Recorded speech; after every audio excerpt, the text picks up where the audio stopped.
Son miles los problemas de Honduras, yo no los puedo resolver todos. Me voy a enfocar en resolver dos. Lo primero es que me voy a enfocar en generar empleos. El otro problema que voy a resolver es la inseguridad. ¿Cómo proteger a la persona que está inmersa en esa inseguridad y en esa zozobra e incertidumbre? Yéndose en contra de los malos. A los mareros nos los tocan. Tenemos 2 años, de estado de excepción. Yo le hago una pregunta a ustedes. ¿Cuántos mareros han agarrado en 2 años? Doña Xiomara Castro, la presidenta, no tiene la culpa de lo que haga su cuñado. ¿Estamos claros?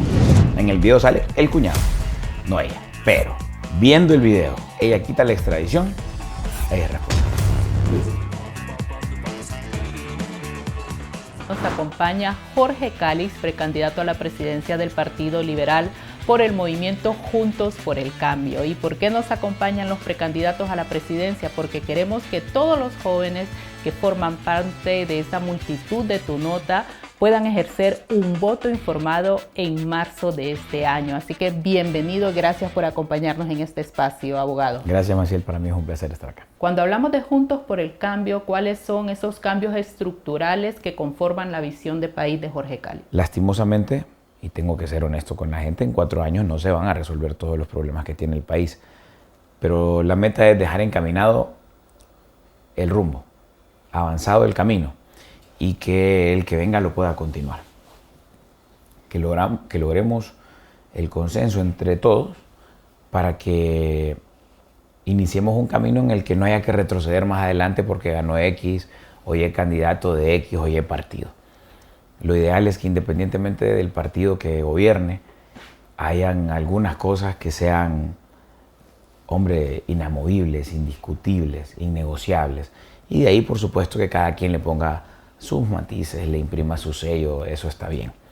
Pero nosotros tenemos que hacer cosas que hagan que el país funcione, porque hoy por hoy el país está descartado, Maciel. Lo descartaron los ricos cuando mandan a sus hijos a estudiar fuera de Honduras y sus hijos se quedan viviendo en esos países, mayoritariamente en Estados Unidos. Lo descartaron los pobres hace días. Pobres que agarran, los jóvenes de pobreza, extrema pobreza, que agarran una mochila, meten 2 camisas, 2 calzoncillos, un par de jeans, empacan sus sueños en esa mochila y se van mojados a Estados Unidos. Eso es algo que tenemos que cambiar. Y para cambiar eso, hay muchas cosas que tenemos que modificar.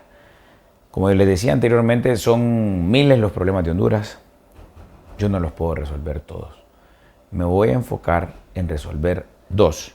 Y luego el que venga que resuelva otro par y así hasta que podamos ser el país que todos soñamos. Lo primero es que me voy a enfocar en generar empleo.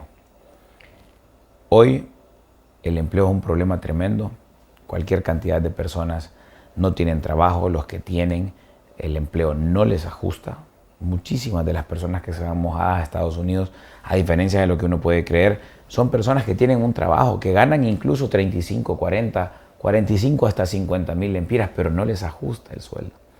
Están sobreendeudados. El costo de la vida es demasiado alto.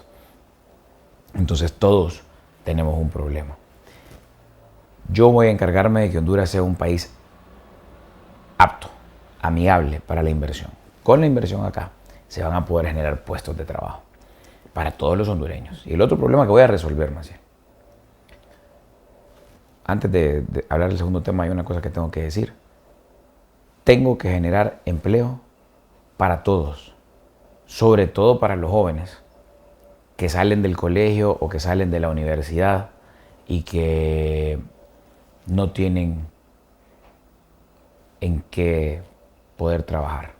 No tienen cómo llevar desayuno, de al menos almuerzo, un año de los jóvenes buscando empleo. Y para ampliar en esta temática que es fundamental, pues sabemos para nuestra audiencia, en materia de empleo, el COED ha liderado una propuesta de un pacto por el empleo. Si Jorge Cáliz llegara a la presidencia, ¿estaría anuente a hacer esas negociaciones con la empresa privada ya institucionalizada en el país? No hay manera de hacerlo de otra forma, porque quien genera empleo es la empresa privada. El Estado lo único que puede generar son las condiciones para que la empresa privada invierta. Pero el Estado no puede darle trabajo a 10 millones de hondureños. A lo sumo habrán 200,000 empleados públicos. Y es tú Y en materia de inversión extranjera, Jorge. Hay que quitarle, de hecho, la mentalidad a quienes piensan que la única manera de salir adelante es tener un puesto en el gobierno. No es así.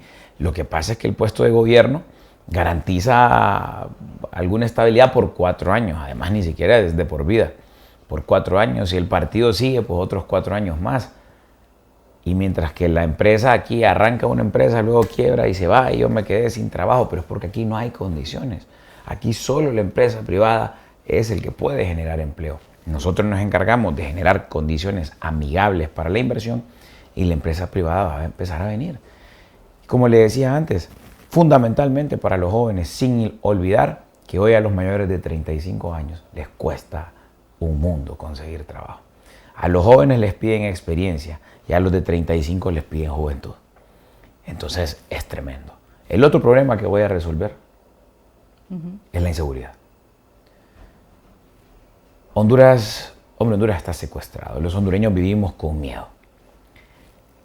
Con miedo a que si ando por la calle me pueden matar por robarme un pinche celular. No podemos vivir así. Yo voy muy seguido a El Salvador y es impresionante el giro que ese país ha dado. En la semana morazánica del año pasado, 38,000 hondureños, fueron a El Salvador. 38,000. ¿Qué van a hacer a ver a El Salvador? ¿Qué hay en El Salvador? Nosotros tenemos 5,000 veces mejores playas que ellos. De hecho, las playas, de ellos solo sirve para feas. surfear. Sí. No son bonitas, pero nosotros tenemos bellezas aquí, bellezas de tipo mundial. ¿Por qué no voy a Tela? ¿Por qué un joven dice no voy a ir a Trujillo? ¿Por qué alguien dice no voy a ir a Roatán? Y se va para El Salvador. ¿Sabe a qué van los hondureños? Yo me los he encontrado. Van a pararse en el Parque Central, en el centro histórico, a tomarse selfies a las 11 de la noche. A eso van. A ver si es verdad que no los asaltan, que no hay mareros. No lo creen. Yo no lo creía tampoco. Van a comprobar con sus propios ojos, en primera persona, que ese es un país seguro, que es un país libre de maras. Ese es el otro problema que yo voy a resolver. Yo voy a construir una Honduras sin miedo. Un gran desafío porque si hablamos, por ejemplo, de la capital de la República, hay muchos barrios y colonias que están secuestrados por la delincuencia, donde a veces ni la policía ingresa. ¿Cuál es el plan de Jorge para poder liberar y recuperar estos espacios? Porque el desplazamiento forzado es uno de los principales problemas, más allá de la inmigración.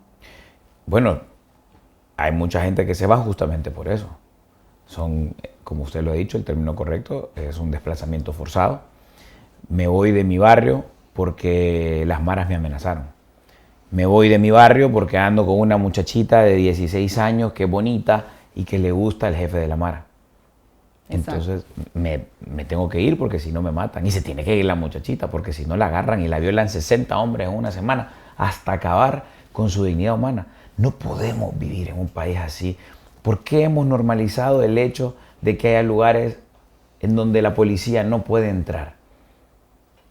¿Qué diablos estamos pagando? ¿Cómo así que la policía no puede entrar? Es que no ha habido un tipo con coraje, con valor, que se le plante y le diga, ¿cómo? Que no va a entrar la policía ahí. El que no quiere entrar, váyase allá al carajo. Y vengan aquí los policías militares que de verdad quieran defender al país y entremos y capturémoslos a ver qué tal. Y hagamos que la ley se cumpla. Y si adentro porque hay infiltrados con el crimen organizado, también que les caiga el peso de la ley.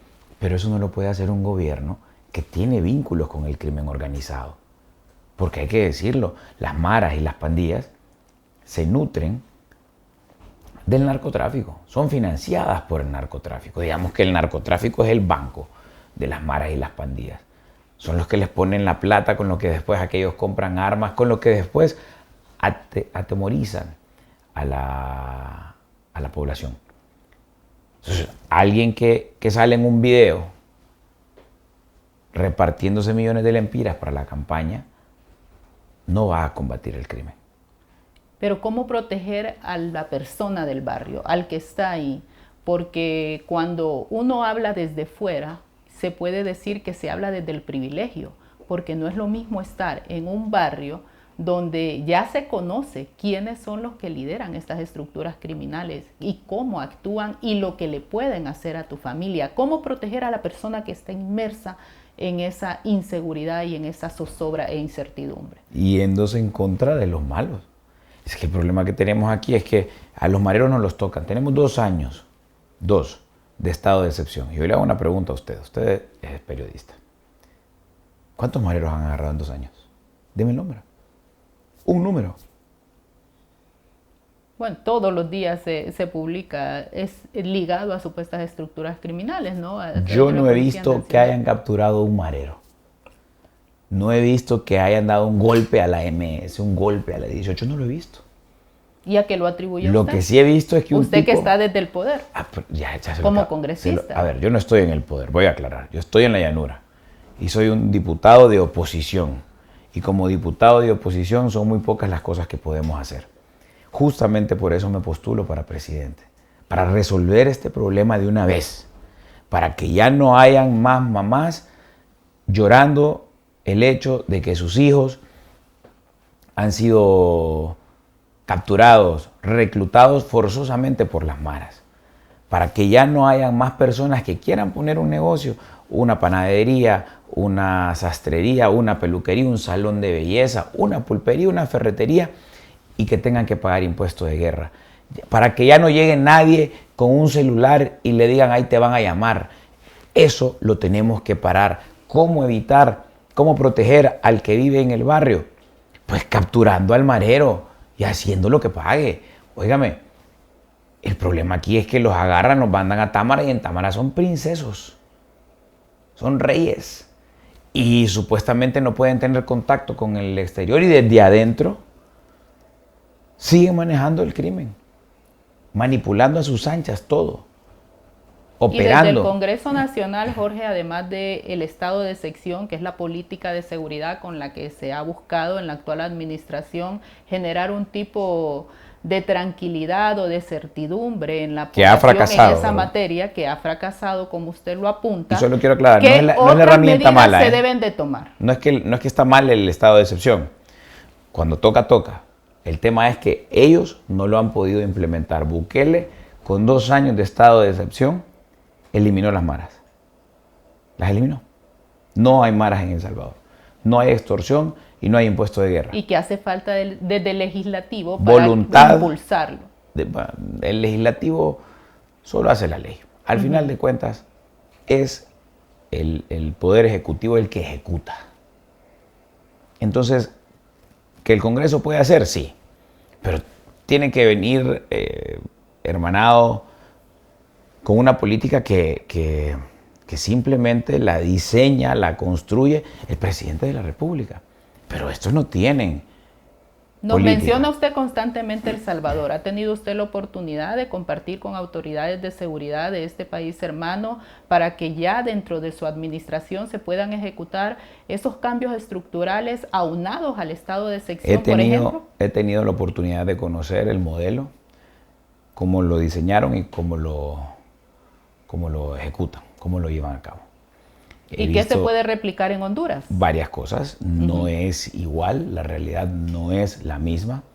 Ellos no tienen que lidiar con el narcotráfico, nosotros sí. Eso le añade un ingrediente extra. Sin embargo, eso, otra cosa es que ellos tienen una ciudad grande y el resto pues no son tantas, no son muy pobladas. Nosotros tenemos ciudades bastante pobladas: Tegucigalpa, San Pedro Sula, Choloma, Danlí, Progreso. Son urbes. Ellos, San Salvador, luego San Miguel y después pare de contar. Entonces, esa es otra diferencia. Y la que es obvia es el territorio. Entonces, las medidas exactas no pueden ser. Sin embargo, hay muchísimas cosas que podemos hacer para tener el mismo resultado, que al fin eso es lo que cuenta. Obviamente la medida calcada no puede ser y no va a dar resultado en ningún lugar.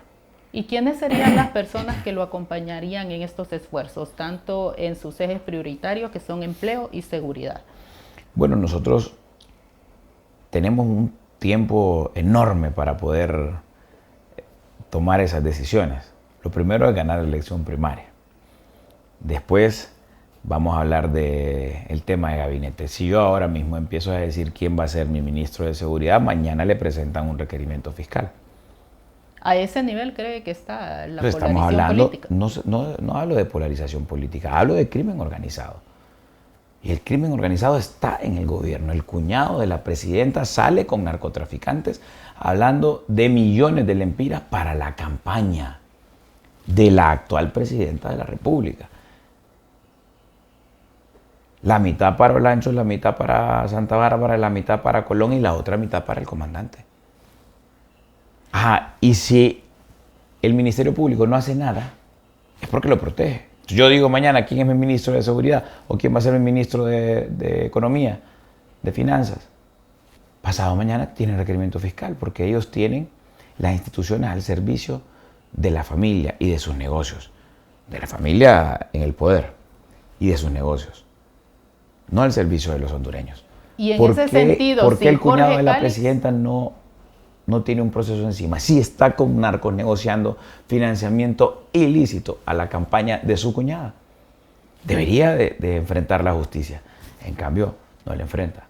Y en Opera ese con total sentido, si impunidad. Jorge Cáliz, como precandidato a la presidencia, no tiene la certidumbre de ni siquiera poder manifestar quiénes serían las personas que le acompañarían en su gabinete por temas de quizás un temor a una represalia, como usted lo está apuntando a nivel judicial, ¿cuáles serían esas acciones que usted tomaría una vez alcanzando la presidencia para trasladar esa certidumbre a la población? Porque si usted, que es un candidato, que es una persona que labora en el Congreso Nacional desde hace varios periodos, no tiene esa certidumbre, ¿qué puede esperar el pueblo hondureño? Sí, pero usted ahí creo que,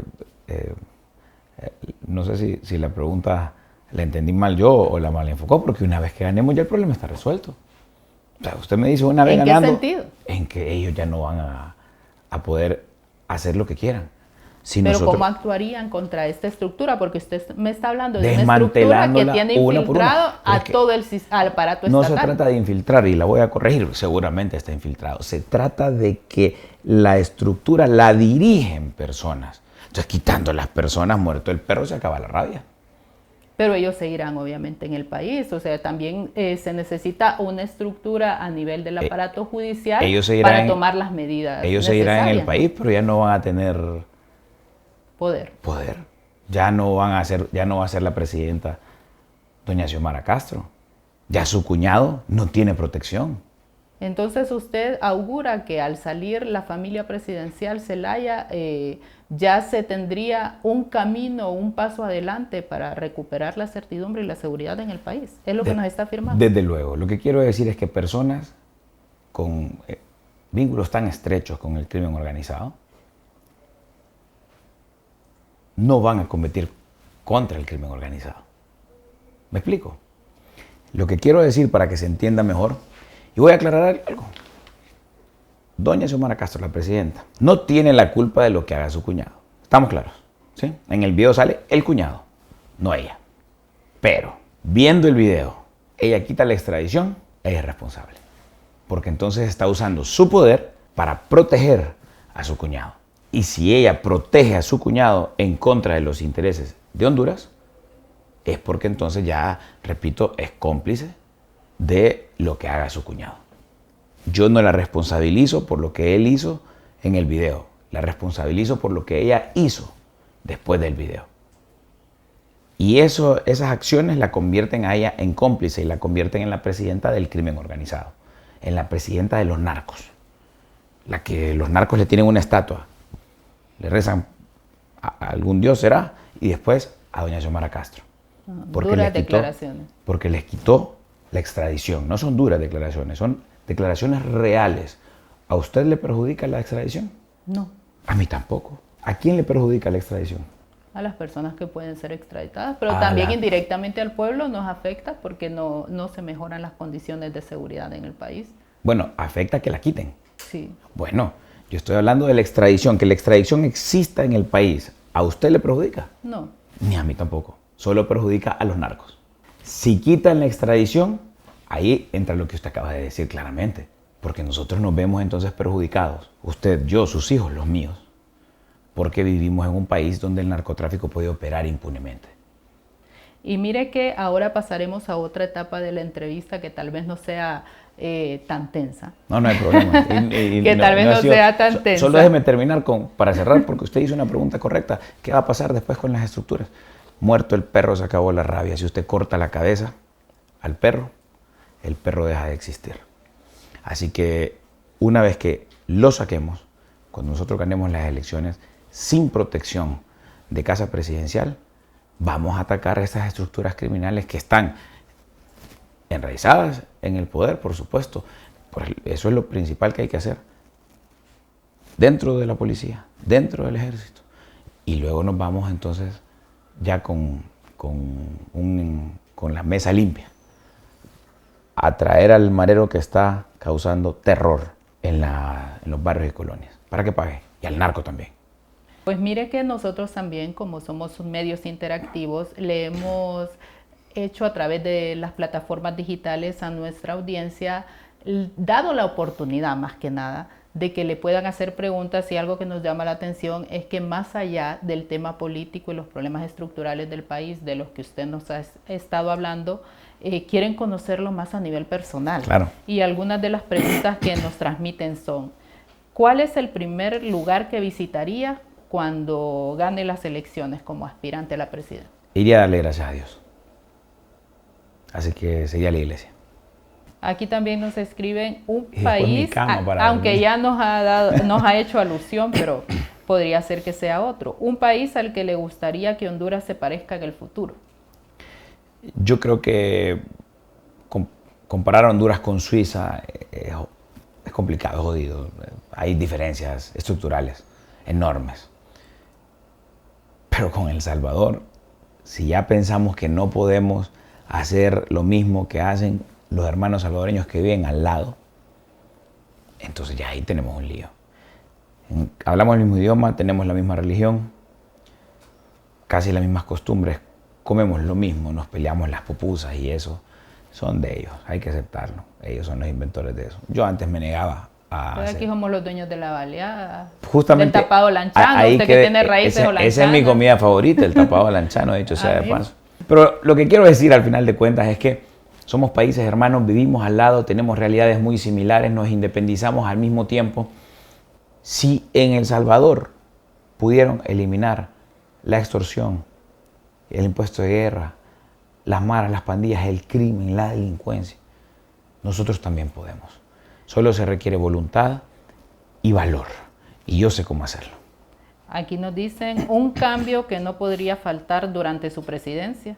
Bueno, yo pienso que indiscutiblemente lo que yo deseo es que cuando entregue la banda presidencial, los hondureños digan: ahora vivimos en un país seguro, ahora vivimos en un país de oportunidades. Porque cuando usted arregla el tema de la inseguridad, empieza a florecer el comercio. La que tenía un salón de belleza ahora tiene 2.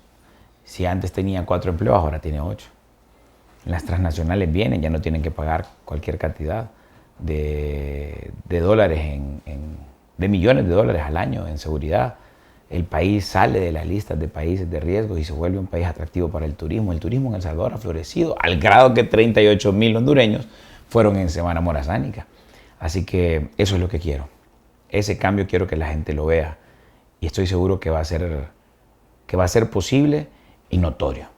Mire que aquí Fernando nos da una pregunta que me pareció bastante interesante y no me gustaría cerrar la entrevista sin que se la pudiera contestar. Dice: ¿cómo imagina Honduras dentro de 10 años si su visión de país y sus propuestas son implementadas con éxito? Como un país de oportunidades. Y me imagino vivir en un Honduras sin miedo, en el otro país libre de maras de la región. Y digo otro porque El Salvador ya es un país libre de maras. Yo no estoy hablando de que vamos a hacer de Honduras un país nórdico, o que Honduras va a ser como Suiza, o que Honduras va a ser como Estados Unidos, o como Canadá. No estoy hablando de eso. Lo que yo quiero decirles a los hondureños es que aspiro a que Honduras sea como el país vecino, de al lado, como El Salvador. Y espero que eso Dios nos permita hacerlo en beneficio de los hondureños, de mis hijos. Y lo que yo quiero para mis hijos, lo quiero para los hijos de todos ustedes. Y retomando la batuta de las preguntas, revisando un poco las actividades que usted ha desarrollado en su campaña durante las últimas semanas, una de las constantes, de las promesas constantes que usted realiza en los diferentes municipios del país es la reconstrucción de las carreteras. ¿Cómo va a ejecutar esa reconstrucción? Y ya tiene visualizadas las fuentes de financiamiento, porque ha sido una materia pendiente de varias administraciones. Bueno, mire, lo primero que tengo que decir es que el problema que hemos tenido en cuanto a la ejecución presupuestaria es que el dinero se lo roban. Y si usted el presupuesto de la República lo va a utilizar la mitad para campaña y la otra mitad para el comandante, no hay presupuesto que le funcione, no hay dinero que le rinda. La plata justa cuando no se la roban. Entonces nosotros vamos a destinar el dinero a lo que corresponde, darle un uso correcto. No creemos que sea necesario endeudarnos tanto para lograrlo. Va a haber que hacerlo, pero no tanto. Y además estamos convencidos que con lo que tenemos se puede mejorar la red vial que hay. Sin duda, por ejemplo, hubo una mejoría en relación al gobierno anterior en cuanto a la red vial de Occidente. Reconstruyeron la carretera de Ciguatepeque a La Esperanza, pero de La Esperanza, gracias, está destruida. No le dieron mantenimiento a esa. No le dieron mantenimiento a la CA13. La CA13 es un desastre, Dios mío. O sea, hay hoyos por todos lados. Yo estuve ayer, casualmente ahí. Caímos en 2 hoyos. Un compañero cayó en un hoyo y se le quebró una llanta. Nosotros, el carro que yo andaba, cayó en un hoyo y golpeamos el escape. Se desprendió el escape. Y por frenar, evitar caer en otro hoyo, un carro nos pegó atrás. Y aunque dicen que el que pega atrás paga, yo soy consciente que nosotros frenamos por evitar caer en un hoyo. La calle está deshecha. Desde Progreso hasta Colón es un desastre de calle. No solo no la han hecho, sino que nunca le dieron mantenimiento. Claro, si a todo le pegan una mordida, es complicado. Nosotros vamos a cambiar eso. Primero, transparentar el manejo de los recursos. Y esa calle de 4 carriles, de Progreso a Trujillo, la vamos a terminar. La vamos a hacer. Digo terminar porque ha estado aquí en el sueño de todos. Pero dejará de ser un sueño para ser una realidad. Hay dinero, no se usa de manera correcta. Si le van a aumentar a Ricardo Salgado, ¿por qué no le aumentan el presupuesto de carreteras, por ejemplo? Y ahora bien, Jorge Calix tiene dentro de su estructura a figuras importantes del Partido Liberal, pese a que viene de otro partido político. ¿A qué atribuye la confianza que han tenido en usted personalidades, por ejemplo, como Roberto Contreras, que ya tiene un bagaje político dentro del Partido Liberal? Bueno, abona mucho que entiendo la política a pesar de que soy joven. Tengo experiencia en elecciones. He ganado elecciones toda mi vida. Llevo 6 elecciones en el lomo, como decimos, en el barrio. Y las 6 las he ganado. Yo nunca he perdido una elección. Jamás. Nunca. De manera que no soy un viejo fracasado que nunca he ganado nada. Nunca he ganado una elección. Y no me dedico a gritar fraude. Yo no sé qué es eso. Porque yo simplemente me dedico a trabajar y conozco cómo son los procesos electorales. Yo sé que si usted tiene gente en todas las mesas, no le pueden hacer fraude. No hay manera. Y si teniendo gente en todas las mesas, usted pierde, es porque perdió. Punto. Así de sencillo. Así de sencillo. Ahí no hay fraude que valga si yo tengo gente en todas las mesas. Ahora, si no es capaz de poner gente en todas las mesas, ese es un lío. Porque entonces los otros quieren decir que pueden poner lo que quieran ahí. Puede pasar cualquier cosa. ¿Yo cómo voy a estar seguro? No hay manera. Pero si usted tiene personas en todas las mesas, no le pueden hacer fraude. No pueden hacerle fraude. Puede perder, pero no por fraude. Y digo puede perder porque en una elección se gana o se pierde. Al final de cuentas, de eso se trata. Solo puede haber un ganador, no pueden haber 7 presidentes. Es uno solo. Hoy hay 10 en contienda. 10, vemos 10. Uno va a ser presidente. 9 van a perder. Entonces no puede ser que los 9 después estén alegando fraude. Yo he estado en elecciones en donde han habido 230 candidatos para diputado en este departamento y yo he quedado de primero por sobre 229. Entonces yo sé perfectamente cómo es el juego electoral, tengo experiencia política, no tengo doble discurso, no digo una cosa hoy en la mañana para decir otra después de que me cepillé los dientes. Yo solo tengo una opinión. Una visión. No cambio de opinión de manera constante. Entonces, y ya para finalizar, eso da confianza, hay que decirlo. Porque lamentablemente estos espacios también tienen un tiempo limitado. Sí. ¿Cuál es el legado que quisiera dejar Jorge Calix de llegar a la presidencia de la República? Yo quiero que mis hijos vivan en una Honduras sin miedo, en un país de oportunidades.